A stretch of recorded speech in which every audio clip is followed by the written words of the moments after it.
Welcome to the Diamond Hands podcast, where medicine meets momentum and branding becomes a leadership system. I'm Tracey, co-founder of Diamond Hands Media.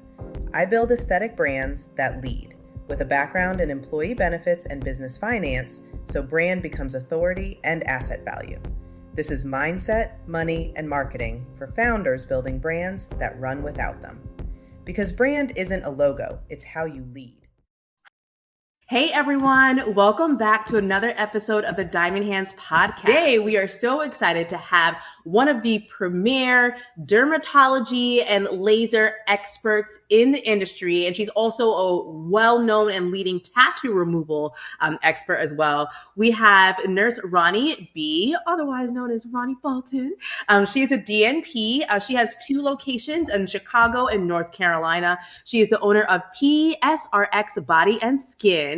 And she also has a Precise Aesthetics Co., which is a training institute. In addition, she's also the CMO of Cervello USA. So she is really out here doing the damn thing.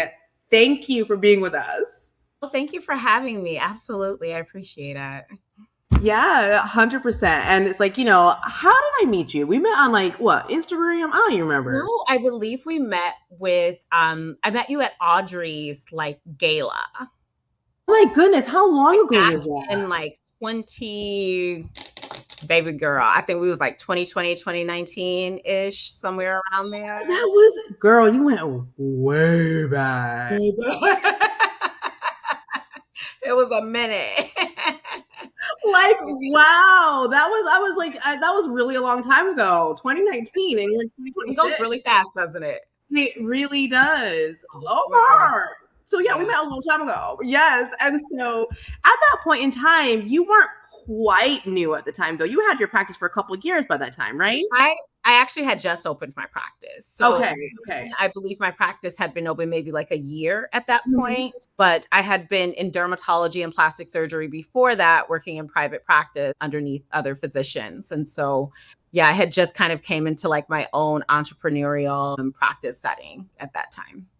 And I love that. And it's just it's just so cool seeing so many people. Because you remember, April too, OG, people that, we were in the cut together. Yes. But it's so funny how that group of practitioners, those are my girls, right? All the way up. Okay. So much. Yeah, absolutely. So every time I hear their names, I put some respect on their name, because you have to put respect on their name. Yeah. So it's just tell me a little bit about those beginnings. So, so I want to go even back to how you even started in nursing. What got you excited about this field? So this is so cool for me. I started in business development. I have an MBA also. People don't know that part about me, but I started in business development, and I started working for a plastic surgery office that had 80 locations across the country. Wow. Yeah. And then, started seeing procedures, got really influenced and really excited about it. And was I kind of want to switch lanes. I feel like using my hands, I want to get in the mix of things. And the business side of it just started to become very monotonous for me, very just repetitive. And it was a space that I just didn't want to be in. And the plastic that I was working for at the time was hey, just go back to school. And I was back to school? I have an MBA. I'm not trying to go back to school. So I was okay, so let me look into this, see what this looks like. And so I, found an accelerated program, was able to complete that in 18 months to get my RMBSN. Once I completed that, I rolled right into working side by side in OR for plastic surgery, and then later developed that into dermatology because that office kind of split into both. So they had a dermatological aspect and a plastic surgery aspect. So I was able to work both sectors of medicine, which was such a saving grace and such a blessing. I think a lot of people, those are the 2 industries that are the hardest to get into as far as being a nurse. And so to be able to just roll right into that, I definitely don't take that for granted. It's one of the biggest, milestones in really creating who I am today. Wow. That's so amazing. I mean, I know, but I think I knew you had your MBA because I think you used to put it on your profile before. I did. I think I changed that profile up a lot. I'd be like, let me change this bio. I don't like the way that sounds. Let me redo this one. My Yes, goodness. they used to have that up there for sure. Don't give an overthinker an Instagram. Yes, I'm It's such not an a thing. overthinker. I Yeah, am. so bad. And that damn chat GPT came along and I was like, oh, I could just put it in here and it'll change it for me. And then, yeah. Tatiana, I don't even want to talk about her. Oh my God, I love her. She's my friend. We have a whole, she's my emotional support. I can't even. I'm just like, I get fed up. I'm just like, you're lying to me. You tell me different things all the time, and I can't. She be validating my emotions. Like, you are completely right, Roni B. and it's not right. It's not right. It's not right. And so, and I wanted to ask you with this, and so you built your business and you're doing a couple of things. So not only do you have your 2 practices, but like we talked about, you also are the CMO of Cervello, and then you have your training school. So tell me a little bit more about your day-to-day involvement and what you have to do with Cervello, because that's a lot. Oh my God. So I am the chief medical officer there. So I deal with like any type of like burn victim, from asking questions about like the contraindications for laser. So I'm basically in charge of keeping our patients safe, right? Yes. Or keeping our accounts patients safe. Mhm. And so I take that really to heart. I think being a woman of color in laser industry and laser engineering, there just isn't a lot of information out there about the safety and keeping people, in the right protocols for like all different skin types, not just for, 1 through 4. Mhm. And so a lot of this and a lot of in my position there, I'm creating my position as I go, because it's not necessarily something that was like out there already, right? Like, I feel like what I'm doing is just shaking things up as far as like what is going to be the standard of care when it comes to laser technology. And so it's basically my day-to-day with as CMO with Cervello. It's just making sure that like accounts are keeping their patients safe. Wow. I mean, that's a big responsibility. And like, even going back to your practice, like, you really specialize. And that's something that I don't see as often in the aesthetics industry. I feel like there's a lot of people who, just say they want to be a master of everything, and there's no differentiation.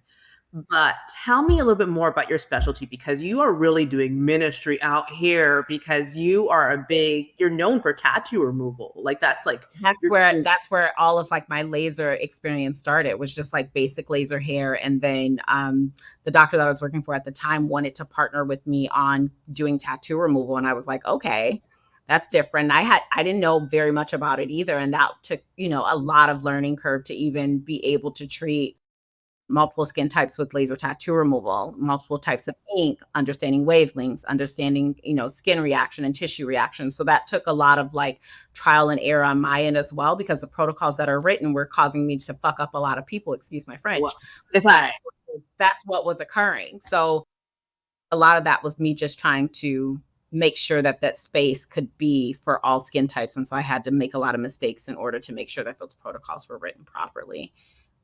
What was one of the biggest mistakes that you look back at and you're like, oh my goodness, I really did not have the right playbook for this? I can't. So many. But a big thing, and it's not just one. Like, I made this mistake over and over again, right? So when you purchase a device in general, what they give you is kind of like this is what you press for this, and this is what you press for that. Mm-hmm. And you don't really learn how to think outside of what button to push. And so I was just pushing buttons. I was like, okay, I have a Fits 5. I start at this spot size. I use this many jewels. This is what I do. And then I see that tissue reaction and I'm like, okay, I guess that's normal. Mm-hmm. But then the patient comes back to you and now they're missing melanin, right? They have all this hypopigmentation because you went too aggressive. But the pamphlet said, this is what I'm supposed to do, right? And so it was up to me to be able to say, I don't want to keep causing these issues. I don't want for a patient of color to come in, or a patient of who isn't melanated, right, to come in and they have all this damage just because I keep recycling the same information over and over again as if it's gospel. It's not Yeah. gospel. It's medicine. And at the end of the day, you have to practice medicine. You have to become better at what you do every single time. And so taking that same mentality that you would have in the operating room, that same mentality that you would have in the hospital, and bringing it into an aesthetics and bringing it into laser really is what I had to kind of like pivot my mind to. I think in aesthetics, sometimes we act like we're different than everybody else, but at the end of the day, you're still a medical provider and you still have a responsibility to your patients to make sure that they're not only safe, but that they're getting those clinical outcomes that they came to you and trusted you to provide them. Yeah, and I think that's a big thing. So, fortunately, you were able, I believe, and you could correct me if I'm wrong, you were able to make a lot of these mistakes before you went out on your own. I did make a lot of these mistakes before I went out on my own. Blessing. Yeah. So Yeah. blessings. Yes, before, the 5-star reviews started coming against your Yes. name, right? Absolutely. I made these definitely before I had my own business. I made these mistakes. You're like, thank the Lord. I mean, and that's the thing. And it's just like, for any of you guys that are new out there, it's just there's time for practice. Unfortunately, nothing is perfect, especially in the laser arena, like you were saying, not perfect. And when you're dealing with people of different skin tones, it's one thing if you have a primarily Caucasian audience, because many times a lot of those protocols are made for that skin type. And they've had, and not only that, Leslie, fits 1 through 3, they've had tons of clinical studies. Yes. Like it's researched and proven and over and over and over. And so, yes, those protocols match. But then how many clinical studies do you see with fits 4 through 6? Yeah, no. It's not going to occur. And so really and I hate to say it, that like those early mistakes were my clinical study without them even knowing that they were a clinical study, because that's just what has to occur in medicine. Yes. And it's unfortunate that that's the way that it has to be, but we don't have that type of research readily available to us to be able to, come up with those like click and point type of protocols. Yeah, and it's true. I mean, that's why they call it the practice of medicine for something, because there's a certain portion that you're practicing it until it becomes, that's how they found all these cures and all these different things for all these different things. It's just like practice, right? So at what point did you realize that you're like, okay, I've been working for someone else for this long. At what point were you like, okay, it is time for me to step out on my own and try something? What was that pivotal moment for you? Yeah, I think that point had been like kind of building up before I actually was like, all right, something's not right. When you are working underneath somebody else and like you're having to go to them about, every decision that you make with a patient, or, if you're thinking of, changing things up as far as a protocol, there's always like this level of like approval that you have to go through. And that's okay. That's a normal part of like, getting your experience and working for somebody else, and also being able to be mentored by those people. Mm-hmm. However, when it becomes a point where it's like, now that becomes a hindrance between you and your patient and giving the best outcome, it's time to like kind of think about like, maybe this isn't the correct fit for like where I see my life going. Mm-hmm. But what happened was we got shut down, right? We had our moment of where we couldn't practice anymore. Yeah. And it made me pause, right? Like I had been going, girl. I was like, I'm going to the surgery office. Now I'm at the med spa. Now I'm injecting. Then I'm in OR tomorrow at 5 a.m. So I was like, no days off. I was 6 days a week working. And when I had to pause for a second, it made me realize just how tired I was. I was exhausted. And I just didn't want to be exhausted anymore. I don't feel like what you're doing should make you feel like you're just tired all the time. And I'm not saying like sleepy, because I'm sleepy right now.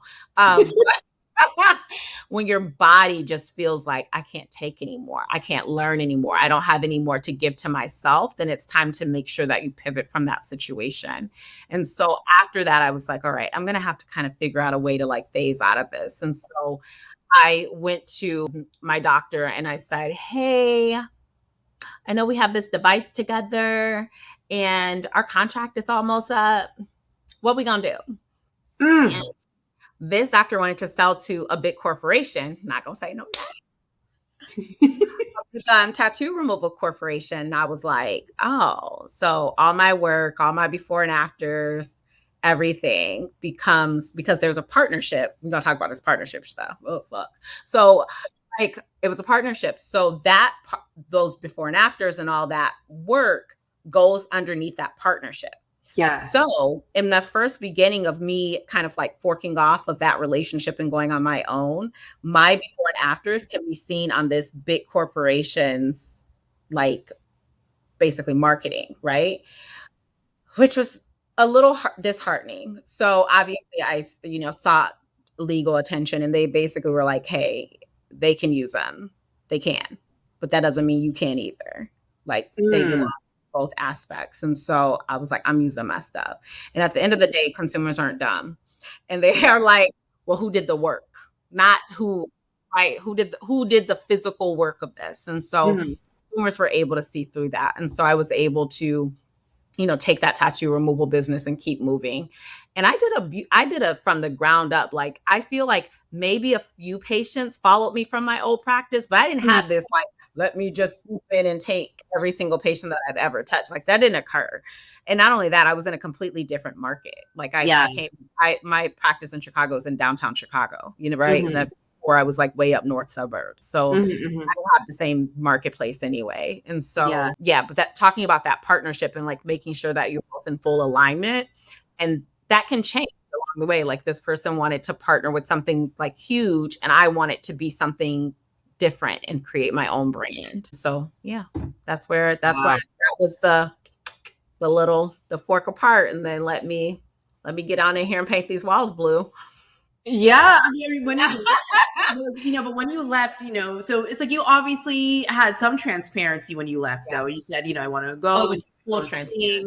So it's like, what type of, so like, okay, in your opinion, so for those of you listening who might be working for someone else, it's like, how important do you feel transparency is in that process when you're seeking to kind of leave and start out on your own? Transparency is so important because relationships are so important. And I think that people take relationships for granted, especially in aesthetics. Be careful what you say, be careful how you talk about people, be careful how you move, and move ethically.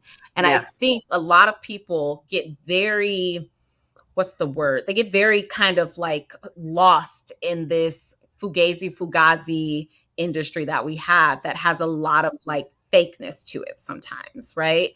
At the end of the day, when somebody says, and they mention Roni Bolton, I want them to say, Roni is such a nice person. She's a good human. She does really kind things for other people. She looks out for us. I can call Roni and say, girl, I need help with this patient. And she's going to be like, give me a minute and help me. I care about that more so than anything. And so when I was making a transition, I wanted to be very clear about, here are my goals, and this is how I'm kind of going to transition out of this.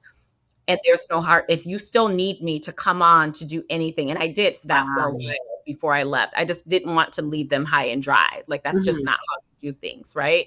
So making sure I still stayed in the OR for a second, just to kind of transition out of that, make sure that my replacement was set and solid.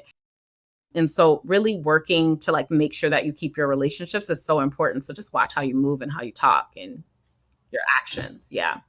I mean, it's so true, because everything gets back, and it's just like, and going through an industry, eventually there are going to be people that you may have loved that you don't love anymore, but that's okay. But the thing is, you can go forward and just choose not to say anything about them anymore, and just have to badmouth someone at all. Period. That I don't like. I don't even got to mention your name ever. And when your name is mentioned, guess what? I don't have to have a damn opinion about it. I don't have to. I could literally sit in a room where somebody is having a full-blown conversation about you for 5 hours and not say one damn word. Because I have no opinion. I'll try not to make facial expression. So the Botox will help. The Botox is like, it's not moving. And then Botox is like, you want to move.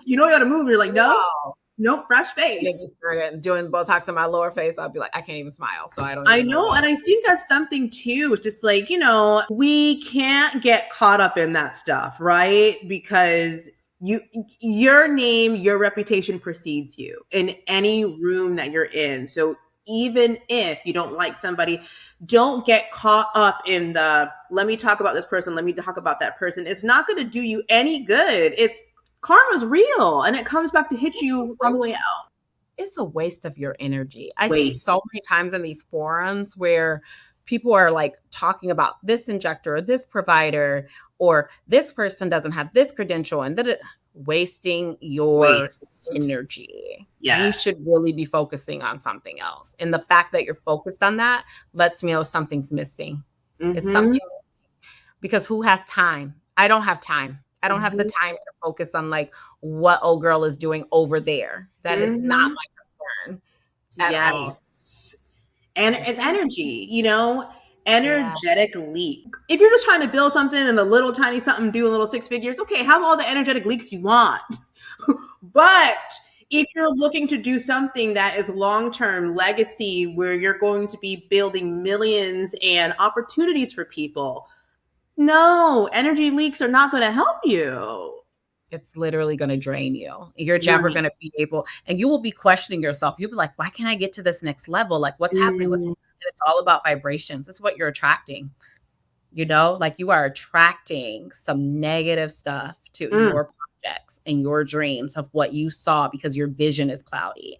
And I'm a really big person of like what I put out as far as like my vision and what I want to see and how I want my life to look and what that looks like for my team and what that looks like for my future. And if it doesn't align, then it doesn't exist.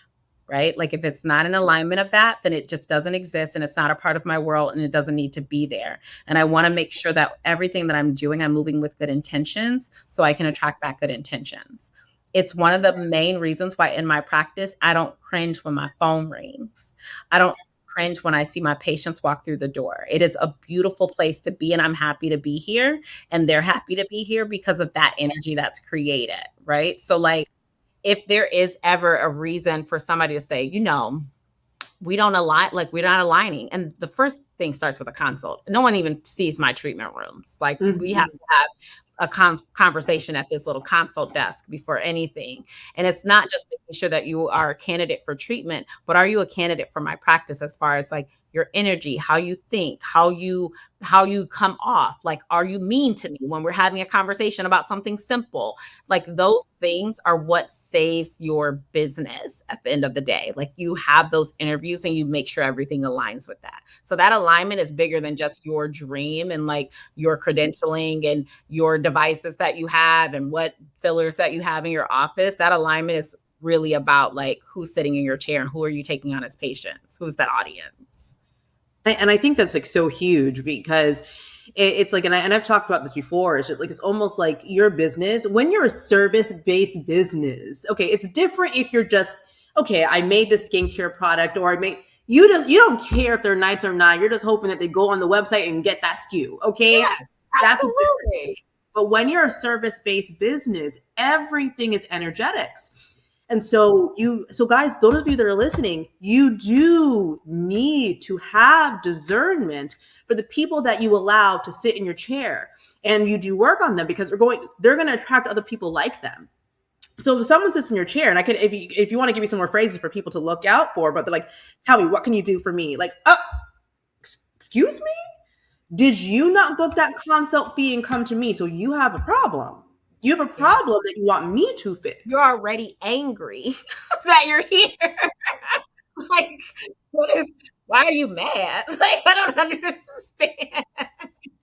Seriously, first thing they ask, another terrible phrase. They sit down. So how much is it going to cost? We don't even know what we're doing yet, ma'am. Like that part. Like what are some other key phrases you hear that you just know that it's not alignment?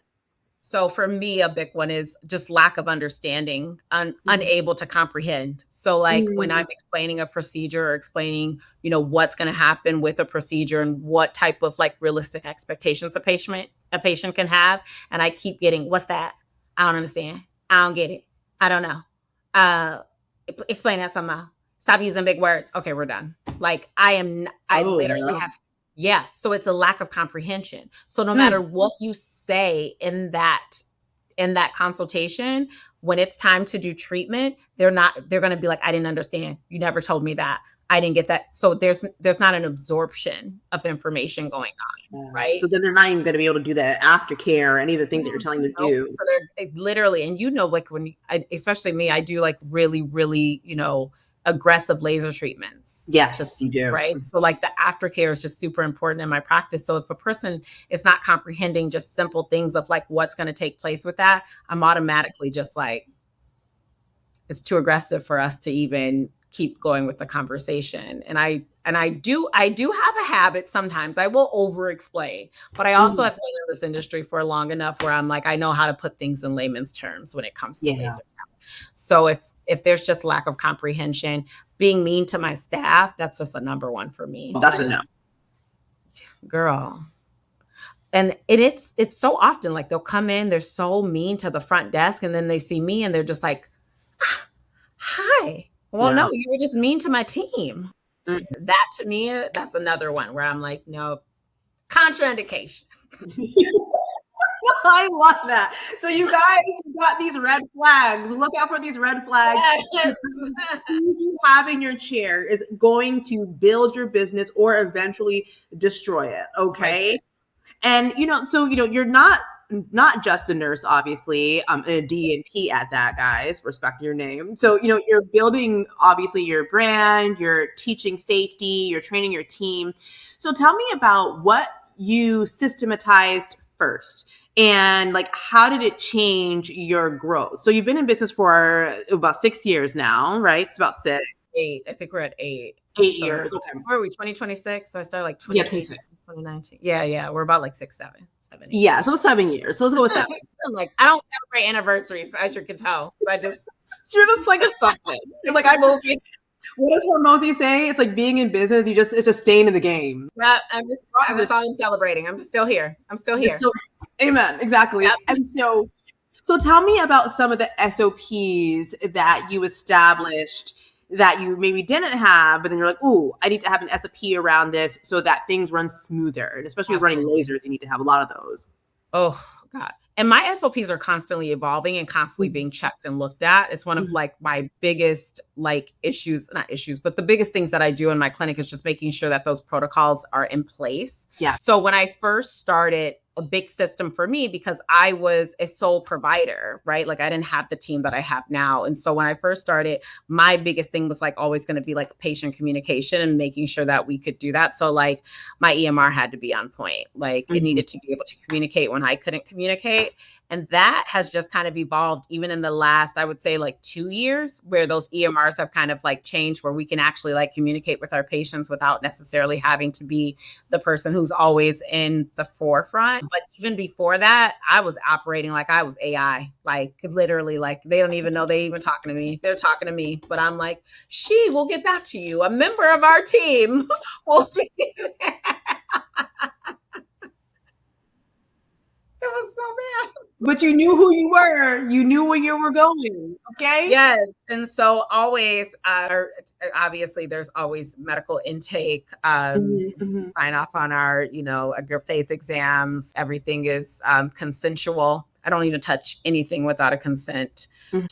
Consultation, making sure we're going over all of the procedures that they're interested in. And we offer a lot. So literally everything has to kind of be streamlined. So in my practice, even like the consultation, so the patient books a certain type of consultation, skin consultation, tattoo removal, excuse me, body consultation, like whatever they're booking. And then that consultation even has like an SOP attached to the consultation. So how you're going to have the patient come in, what measurements need to be taken, what pictures need to be taken. So that's what I mean by constant involvement, like everything. And I think sometimes as business owners or business managers, you need to take a step back from being inside of the business and act like you're a patient and walk through it. And that will show you kind of like what's missing in your system process so that you're able to like come back and be like, all right, we're missing this. Or, a patient asked for, their last chart, but we had to dig through, this is one that I learned really fast. We had to dig through a year's worth of charts to try to figure out which label the charts. Like, it's just simple things like that you start to like, learn as you're like doing things. So it's bigger than just the date, what exactly occurred on that date. And then it makes it easier for when you have to go and find, your patient's records. So Yeah, I mean, and that's a big thing. And I love how you have like a different SOP for the different type of consultation coming in. Because, what I've noticed as I've worked with businesses over the years in aesthetics is like, there's no differentiation when someone comes in, Yeah. and They're there's all no clear pathway or patient journey depending on what they're saying. It's like, yeah, they might start here, but they may end up over here after you talk to them. But how do you even go ahead and switch the SOP to make sure that everybody's on the same page? And then also in my practice, I'm not operating with the same patient all the time. So I do tattoo removal, which I have people come in who have like, gang history, all types of different types of aspects in that, right? Or they recently were incarcerated. So they're not the same girl who's possibly sitting in your waiting room who's also there to get, facial balancing or Botox or whatever. They're a different patient.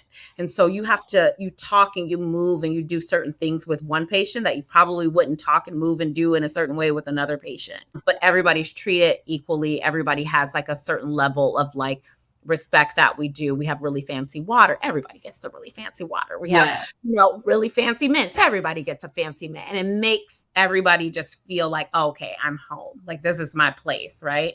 But I have to have a different SOP from, my homeboy Brandon coming in to get something taken off his face to Elizabeth who needs, her Botox and she wants to talk about her history with fillers. So they all have to operate differently. And so you have to have that in place, especially when you're growing a team. Mm-hmm. I can't be everywhere. And it's a hard thing that I had to kind of like learn. I'm still learning, Leslie, and still trying to navigate that process of being able to relinquish certain things. But without your systems, you can never relinquish it. Yeah. Because what are you going to relinquish? Your brain? Your brain needs to have a play. Like, here, girl, take my head for the day, right? No, it has your team has to have protocols that they go through, SOPs that they go to, and they're like, oh, this is how I do that. Great. Yeah. And then they're able to just like replicate it. And so your team being able to even process that has to be a system put in place. So it's just a lot, but It is a lot. Well, I mean, it's always a lot, it's always a lot, whether like you have like 7, 8 employees or you're someone who has 1,000, it's like, it's a lot on a different scale and it just keeps, and you have to continue to put it as you grow, you have to continue putting more and more layers between you and the end product, but the systems are what keeps on making the end product a good product, right? Right. Yeah. And so at the end of the day, whether you're doing something with Nurse Roni or you're doing something with one of my practitioners, it needs to still be the same level of care. So exactly. And so another thing that I want to ask you, it's like, teaching nuance and sensitivity in communication. How do you systemize that in your team? Do you run like monthly trainings or like, or like, how do you talk to this type of person, make them feel comfortable versus this type of person because they're different, psychographics? So I used to do that. I used to have like these monthly meetings and like try to, teach a person who talks too much how to listen, teach a person who, talks rough how to speak softly. I don't think it can be taught. I don't know if it's something that can be taught. I think it's a matter of recognizing a person who doesn't have that strength. And if that doesn't suit your practice, letting them go immediately. Because I used to constantly just be out of breath every team meeting, saying the same thing over and over again. Let the patient talk. Stop talking so much. Blah, blah, blah. Make sure that you're listening. Make sure that you're being sensitive. Make sure that you're like, girl, you either got it or you don't. One of those things, as a leader, and this can be different for different leaders. Maybe certain leaders have that in them where they want to constantly coach that with their team. I do not, and I will not. I will not coach you on how to be a good human. You either are a good human or you're not a good human. And good humans, if you're a bad human, you don't work for me. And I just decided that that's just how I'm going to approach that. I'm so happy you said that because it literally happened recently where I'm like, oh, you don't know how to talk to people. You better go. I think it's so interesting though, you said, and I love what you said there, like it's almost like someone's creative or they're not, right? Or someone has taste or they don't. It's like, if they were to take some deep lessons and really wanted to learn, could they learn that? Yes. But many times in your business, you don't got that kind of time to wait for someone to develop a personality in a year or two. We are dealing with high level laser technology, laser physics, learning different skin types, tissue interactions. I don't have time to teach. Hi. Like, I don't have time to teach you how to speak when someone walks past you. You know what I mean? Like, oh, So you you walk don't past know to. someone walks past you, you speak, you say hello, you ask have they been helped, you make sure if there's anything like those are just that should naturally come to you. And if it doesn't, girl, you in the wrong place because Ronnie will be like, You got to go. No, I get it. it. I That get is it. it. I get Yeah. it. I mean, I have seen places that put a lot of energy into that and I love them for it. You're like, I love that for you, not for me. I love that for you. I And the do. thing is, I get it. I But get I it. Is there so much span. so much? And it's like, and is there a certain portion of this is how we do it at PSRX? Yes, of course. There's a certain portion that does have to be taught. Like this is how you answer the phone at Yeah, PSRX. sure.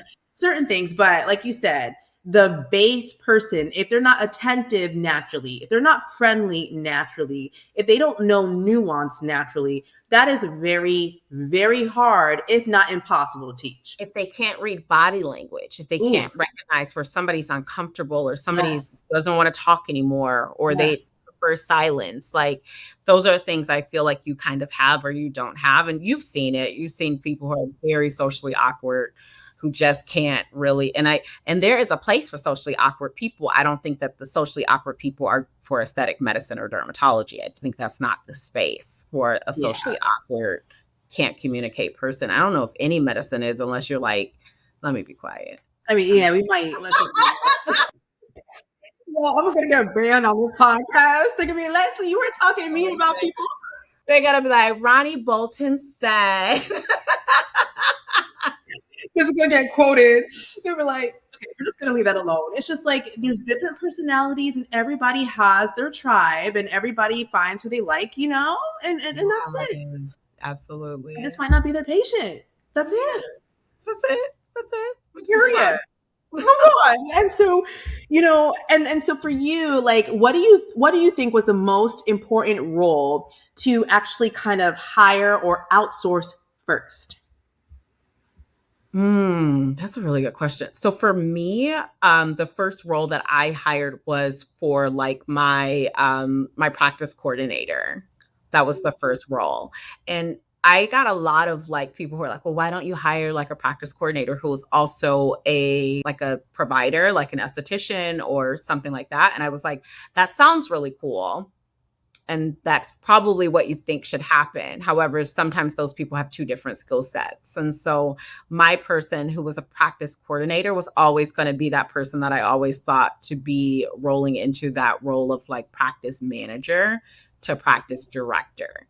So those two people, because I started in business and then went into the other side, I know that those two people are usually very different people and they think different about the business. Yes. A practice coordinator who is rolling into a business acumen role is always going to be thinking about growth. They're always going to be thinking about how to grow your business, what systems should be in place to make things go smoothly, what type of support does Roni need. Your other person who is a practitioner is going to be thinking about, how can I do this protocol better? How can I make this procedure better? Or what can I learn from Roni as far as being a better provider? And those are two different worlds. And so I think sometimes people try to collide those two positions, and I really feel like they should be separated. But that was the most pivotal role for my business, is making sure that person where a patient comes in, there's the first line of defense between you and the patient, but also the first experience that they have with your business and your brand. Yeah. I think that's so pivotal because it's like, I'm a big believer of Michael Gerber's The E-Myth. Like that's my book, right? Yeah. Oldie but a goodie. Yeah, and he talks about that. Like, you have the visionary, you have the technician, and then you have the manager, right? And it's like you came in with the visionary mind, but then also you're the medical practitioner. So you also have the technician side where you have to be behind the chair to make dollars. So what did you need? The manager first, right? Because the other two you kind of covered. I was like, first of all, I don't like talking on the phone. So there's that part. I don't even answer my own phone. Like, you can text me and I will probably text you back 5 days later. And that is just who I am. So this phone, my personal phone and my business phone cannot interact together. Like, that is not a thing. So me answering the phones, girl, I would be, my head spinning. Like, what is happening? But at least you knew. Someone else. And they're so much better at it than me, sis. Like, oh, they're so nice. The questions that they get would drive me absolutely up a fucking wall. Absolutely. I don't know if I would do a great job of showing that I'm not fucking irritated. Right. Wow. So they'd be like, I literally listen to phone calls because our phone calls are recorded. I listen to phone calls and I'm like, dang, they nice. I love my team. Dang, they friendly. Because, girl, the questions, I would have been like, what are you talking about? But the thing is, it's better that they are the frontline defense. And, before it gets to you, quality control. Control. And when you have somebody like that, what you want to be teaching are just like the technical portion of that. The natural part of that person being like, taking a pause and saying, oh, I'm sorry you feel that way, but let me explain our policy a little bit better for you. That is something that I feel like your person there should already have. Like that should be a skill set that they just naturally do. The technical of like, what's your policy or whatever that is, that's taught, right? But how to massage that, how you have a person who has like an iron fist and a velvet glove. Yeah. I just love that person. Name the podcast. Iron Fist Velvet Glove. Yes, this is a girl. Fist Velvet. They can say things in a way that are stern and like straight to the point, but they do it in such a soft delivery. It is such a skill set that's just so beautiful. I really applaud that in my team. Like where they can be like, yes, we understand that you got into a car accident. However, our policy upholds to everyone. And this is what your no-show fee is. And going forward, we just require 48 hours. Like they have a way of doing it. I don't even think I did it right, but they have such a way of doing it that it's just like, oh, that's why I have a team. So great. I mean, and that's why it's important to have those policies and procedures. Like you said, iron fist, velvet glove, because there's, I have been in practices and I've seen it where, they change their policy for every person. So then the people who are that first line of defense, they really don't know what to do. And so they're always looking back to the practice owner like, can I do this? Oh, can I do that? Or, say they're supposed to fill out a certain consent, but there's someone that has been going there for 10 years or something. The practice owner will come out and say, oh, don't worry about it. I'll just take them back. And it's like, my husband fills out consents. Like I do not, girl, I don't know him like that. No, I'm just kidding. No. He was always like laughing about it. But I said, what if one day you just decide to hate me? True. Right? Like, I mean, you can never, ever let your guard down in your business. Like, ever. Your business operates a certain way, and it operates that same way with friends, family, close colleagues, whoever. It operates the same exact way. No one can ever tell me that you were told one thing by someone else than you were told something by someone else, because there's the same rules. We never change them. We keep everything very consistent so that we never have to live by that. I love when somebody tells me I said something, because I'd be like, I didn't say that. You're like, no, I didn't say that, ma'am. We had example. We had somebody come in and they were like, oh, Roni gave me a free facial for my birthday. I was like, girl, I didn't say that. Wow. I don't get it. That's not how we do facials. Like we reward facials for people who are like consistently coming to us or, have purchased a large amount of money or whatever. We kick it back. You're VIPs. Like, I never kicked back for a birthday. So I'm like, that wasn't it. That never happened. Crazy. Yeah. Even my team is like, so first of all, that never happened. Because they're like, check your text messages. Can you send us like any record of like an email or a text? Of course not, because we just don't do that. Yeah, but that's important. That's the importance of professionalizing the business so that no one could ever come behind you and say something happened. So, speaking of like professionalizing the business, for you, like what part of your identity had to basically die for the entrepreneur who's here now to actually exist? Because there's always an exchange, right? It's like you can't get something for nothing. So what had to die? I won't say she died, but she's definitely in a different space. I used to introvert. Really? Are you serious? Definitely. That's a lot. So I am super social. Like I can walk into a room, I speak to everybody. I'm always what I call on. I'm always on constantly. And so the person who liked to recluse and like be to herself and not speak and just kind of like observe had to change. She had to die. Wow. She just wasn't going to, she wasn't going to be Nurse Roni B, right? She wasn't going to be that person who was a leader and guided people. She was going to be the person who she could definitely work in an office. She could definitely take directives, but she wasn't going to be the person to say, nah, I'm going to shake that shit up a little bit. That ain't how that protocol going to go. Or we're not going to say that, you know, all skin tones of color have to use a YAG. Yeah. She would never say that out loud, right? Like she would just be like, well, everybody else says it. So I'm just going to, whatever they say, whatever, it's fine. So she had to go. And I think as business owners, we love to say that we don't want to be bothered with people, but at the end of the day, we have to love on people and we have to be very vocal and upfront and in the forefront to do that.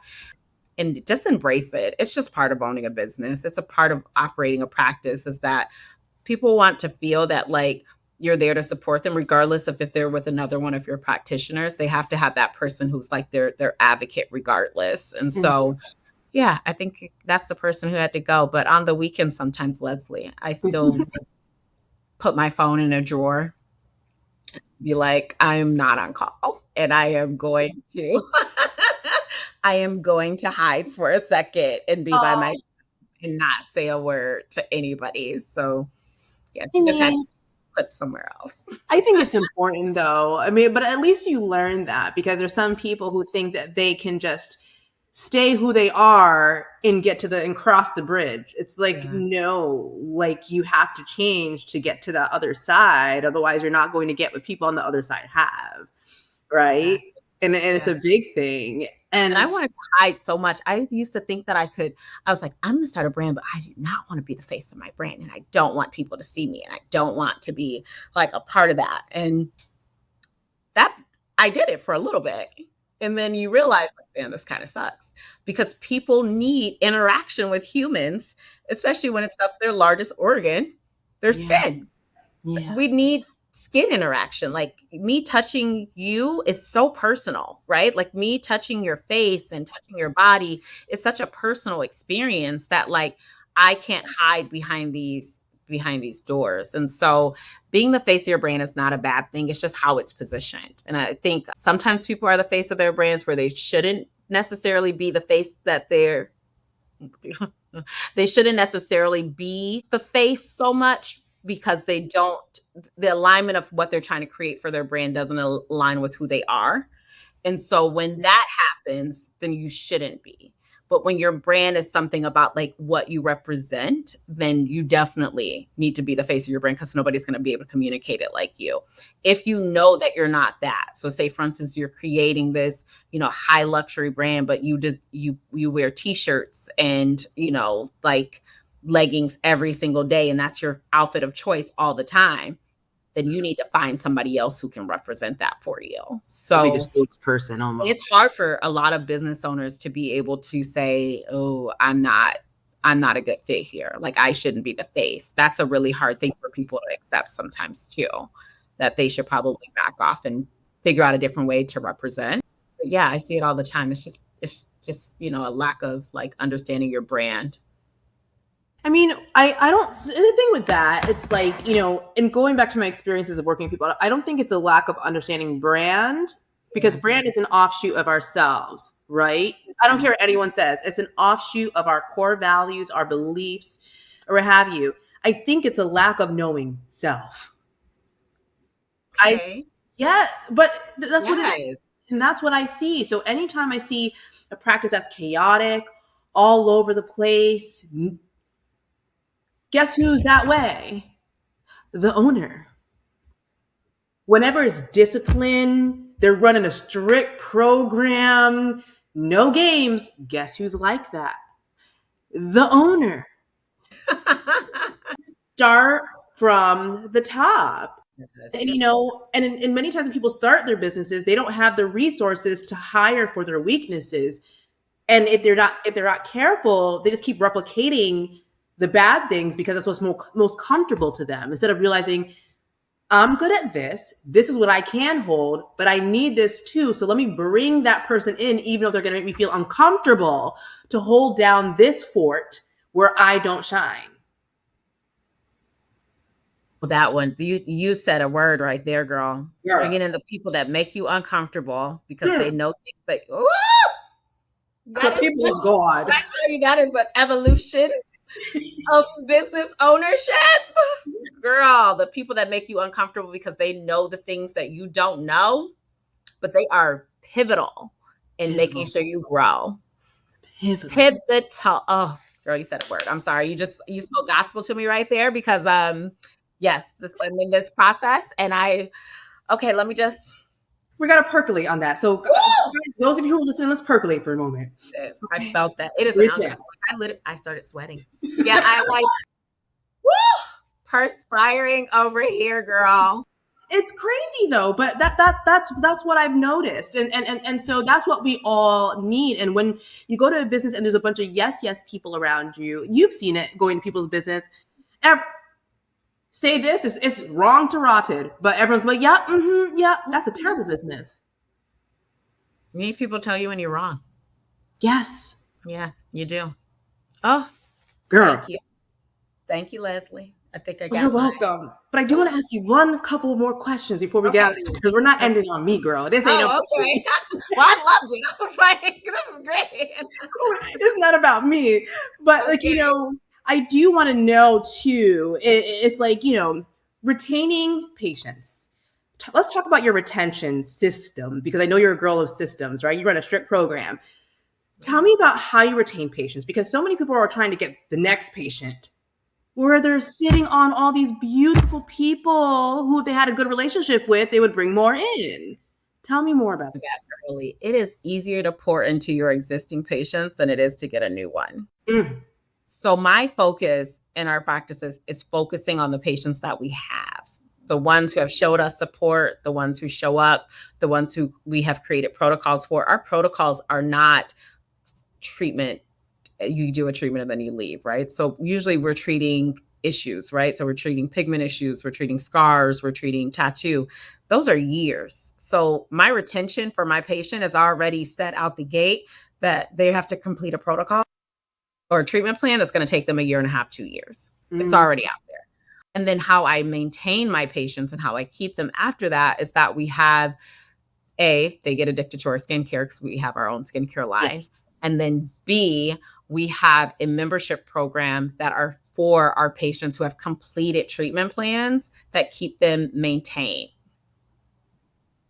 So when they have already invested $5,000, $10,000 into a treatment plan to continue them on, it's such a beautiful thing to say, ma'am, let's enroll you into a membership where it's $299 a month and you can keep your maintenance treatments going for the year. And then it just takes away all the thinking, all the, when do I need to come back? When am I supposed to be here? All of that stuff. So I retain my patients very well, just because to me, it's a lifelong relationship with their skin. It's not a one-off treatment.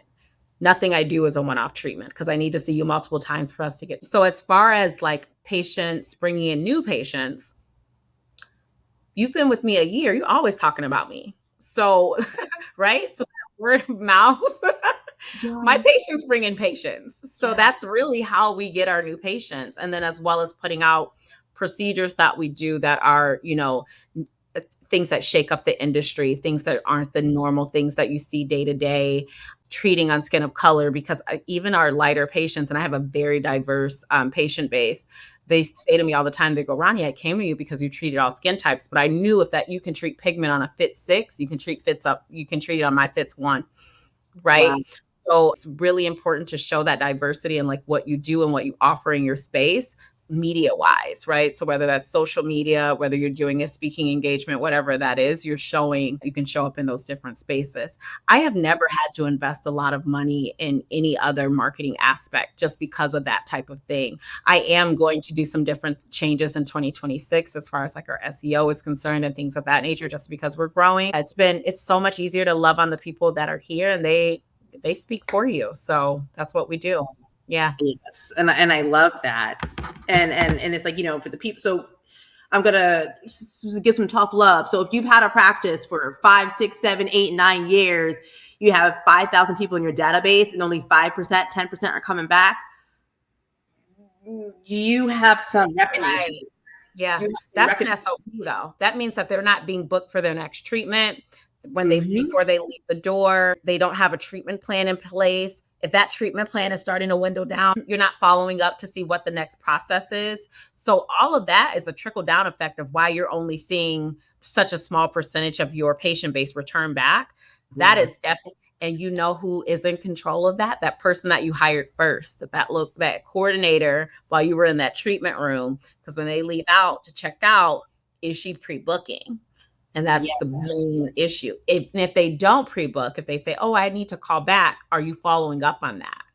Because people will forget. It's not that they're trying to. They didn't want to look at their calendar when they were, paying at the end of the treatment.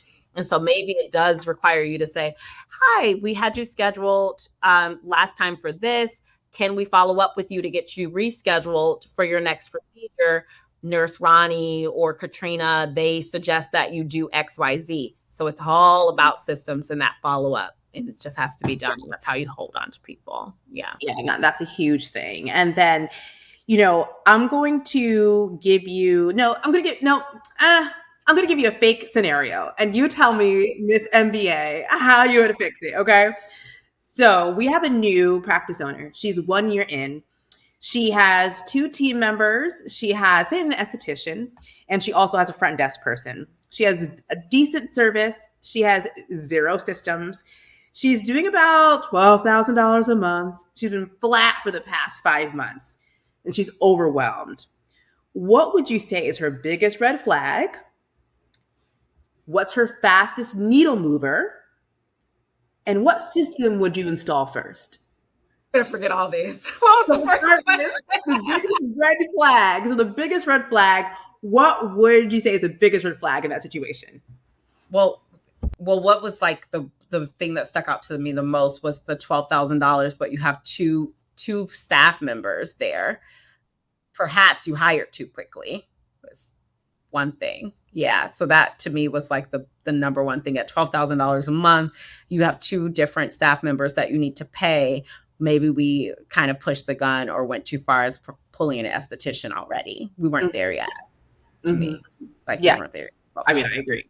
Yeah, yeah, that part. Yeah, that would be my first one. What was the other question? And so, what would you for this practice owner? What would be the fastest needle mover to get her out of the stagnant position? I would say, so she has an esthetician that's already, established that she has that bill. So as she needs to create what her system is going to be or her alignment with her esthetician. So what does she do that moves business to her esthetician and back and forth? Like, what is the procedure that makes that a partnership? Yeah. Right? I love that. Yeah, because immediately she has a treatment plan, a protocol. It's not just Botox and fillers. You're going to be coming in every month or every 2 months for your facials. So that keeps the patient in, keeps you in control of their treatment plans, all of those things. So your filler patients, they may see you a year, sometimes longer. And then how do you keep them in your space? How do you keep them in your door? That's your esthetician. So your esthetician has to be the first consult that you do with them, needs to talk about skin, so that your esthetician will constantly have this revolving door of that same patient, which, helps your retention. So exactly. And so I guess he answered the third question about the system that you would install first, but it was kind of like that relationship between the esthetician and what are our communications? Like, how do we, get this patient and we get on the same page as far as like our consultative protocol. Yeah. Exactly. I love that. And then the last thing I want to ask you, because you have done such a great job of it, it's like unique value proposition, right? If I look at your page, I know exactly what you do and what you are a specialist at. And people don't realize when you specialize in something, immediately anything else that you offer, they think you're good at it. We specialize in every other area of medicine. We specialize except for aesthetics. We want to do everything. And I'm like, we can't do everything. So let's talk about that. That's the last thing I want to talk about before we go. Specialization and how the market sees you when you specialize. Absolutely. I wasn't always there. So let me first put that out there. When I first started, I did what, and we OGs, right? So OGs, we did, aesthetics. We were aesthetic injectors. That was our title, right? Like, so that's what we did. We injected. We did Botox. We did fillers. Botox, fillers. Maybe some body contouring got laid in there. Maybe some, what else were we doing? A lot of little microneedling got laid in there. A little bit of threads. A lot of people were doing those. Yeah, a little bit of stuff got laid in. So when I first started, I was doing everything. I was just trying to figure out, what that looked like. So I was doing tattoo removal using my Pico. And then I was, in there injecting Botox, and I was doing fillers, and I was doing all types of things. So then what happened, right? I get burnt out. I'm burnt out. I can't function like this. And then I don't look any different than the med spa that's next door. So we start talking about, everybody always says, oh, our space is becoming crowded. It's just the marketplace is becoming too saturated, and everybody complains about this. And I'm always like, it's not that it's saturated. It's like, yeah, there are a lot of people who are doing the same things, but you're not figuring out like, what's your purple cow? Like, what's the thing that makes you this amazing? Like, why am I going to come to you, Nurse Nina, over Nurse? Like, what's the difference between y'all? Y'all both came from the ER. Y'all both took a injectors course. Y'all both opened a med spa. Y'all both offer the same Restylane and Juvederm. What's the difference? And so even when you do something like fillers, when I was doing fillers, my niche became under eye. Right? So I had a niche for that. That was like my thing. Nobody else did it. It took very specialized training. Dr. Uche, shout out. It took very specialized training. Okay. So it took very specialized training to be able to learn that area of the face, right? Now we don't treat that way anymore. We're treating full face. We look at the face different. We analyze the face different. And so that took an evolvement. I think people just want to do so much. You just have to be good at something. What are you good at? And I do agree. I do agree with that. You have to try things to find exactly where your specialty lies. And so I was doing a lot. And then I realized, not that I can't do these things. I do filler. I have filler patients. I have sclerotherapy patients. I have hair restoration patients. But what people know me as, or what they're going to come to me for, is automatically going to be something that has to do with the laser. Yes. And when they look at me, they're going to say, oh, is it laser related? I'm going to go to Nurse Roni, because that is where, right? So Nina has a laser. Lisa has a laser.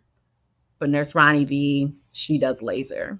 So I'm going to go to her for my laser hair removal. I'm going to go to her for my tattoo. I'm going to go to her for my pigment. I'm going to go to her for my scar. And I get it all the time. I have my colleagues, they send me people for laser. The laser person sits in front of me. They're like, hi, yeah, I'm here for this, but you also do lips. And I'm like, I'm going to send you back to who sent you to me for lips. Because they do an amazing lip. Or this person does an amazing jawline. And I send people back in my field, because I know that where my career is going, I'm backing out of that space. I'm backing out of that injectable space right now. Not only am I backing out of it in the sense of like a practitioner, but I'm also backing out of it because I'm going into a different space as far as being a tech girl, right? So like I'm creating all these new technologies as far as being in engineering. So I have a whole different way of like how I'm moving. And this space, this PSRX body and skin, needs to be known for laser in order for me to replicate it, right? Like those SOPs are on laser, not how to hold the needle in a face. I already know I can't SOP that. I can't. Like, I'm like, how am I gonna teach that? You have to go Because everyone's hand is different. They're like, oh. Yeah, I'm like, I can't SOP that. Like, you have to go through your certifications, you have to go through your courses, you have to learn your hands, you have to figure that out as an injector, and it's something that I can't replicate. So yeah, try all the things until you figure out what it is, but definitely be in that process of thinking, what am I going to be known for? How am I going to stand out in a space that I won't call it saturated? I don't think it's saturated. You think it's saturated? Don't think it's saturated. I think it's a bunch of people who don't know themselves, who are coming into something because they think it's going to be this huge moneymaker. And I think there's a lot of people coming in for the wrong reasons. But I think that's every industry. There's people who come in for right reasons, people who come in because they're passionate, people who come in just because they're like, I want to make money. And I have no problem. I love money. Okay. I love money. I am money. Like, you know what I mean? I love it. But it's like, if that's for sole purpose and you don't care about the experience or that specialization, it's not going to work. No. Yeah, it's just not going to. And to me, that just gets weeded out very quickly. So I never think when somebody's like, oh, I'm going to nursing school, I want to be an aesthetic injector. I don't even think I process it. I just kind of rolls over my head and I'm just like, oh, okay. Like everybody else, like everybody in the world wants to be an aesthetic injector. So I'm like, when you get into it and you start actually touching some faces and like you find what your niche is and you learn facial vectors and you know exactly what you're doing, then I'll put some respect on your name and we can have that conversation. But until then, it's just kind of like a girl, touch a needle first, like poke somebody in the forehead before we start talking about this. Exactly what I want to do. So much noise.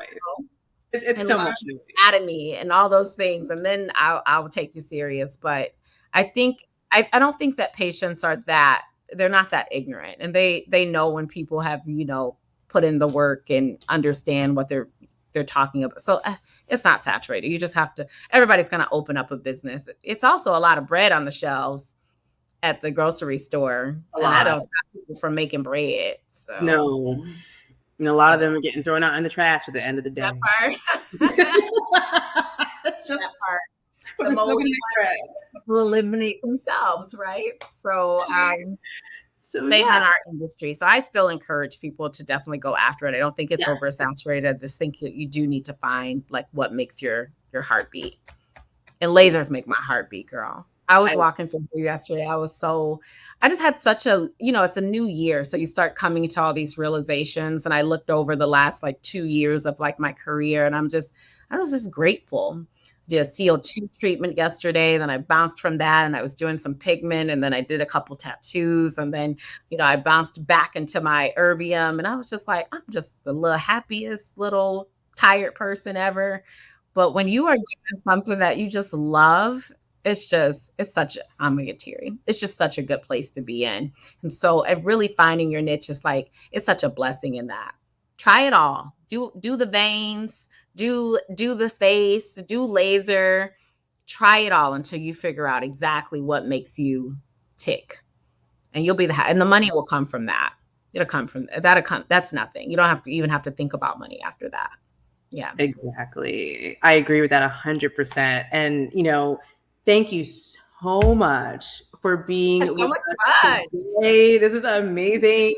Guys, I'm going to leave everything in the show notes about her because we're going to put in the training school. So if you guys need training on all the lasers, this is the woman to go to because she's not just dealing with one laser, guys. No, this is tech. So we literally have our laser training course. We have 2 new lasers coming underneath the Cervello family. We have a new thulium coming, as well as another CO2/erbium that are in the process of our FDA clearance. So there's so many cool things that are coming to the market. And so we're really excited about it. So excited. Well, until next time, guys, we'll see you. Have a good one. Bye. Okay. Bye. Want more clarity like this? Join the Branded Practice newsletter community. I write about strategy, systems, and brand leadership straight to your inbox. Go to diamondhandsmedia.com to sign up. And if this episode hit, share it with someone still building without a brand. This is the Diamond Hands Podcast. Thanks for listening. Now go lead.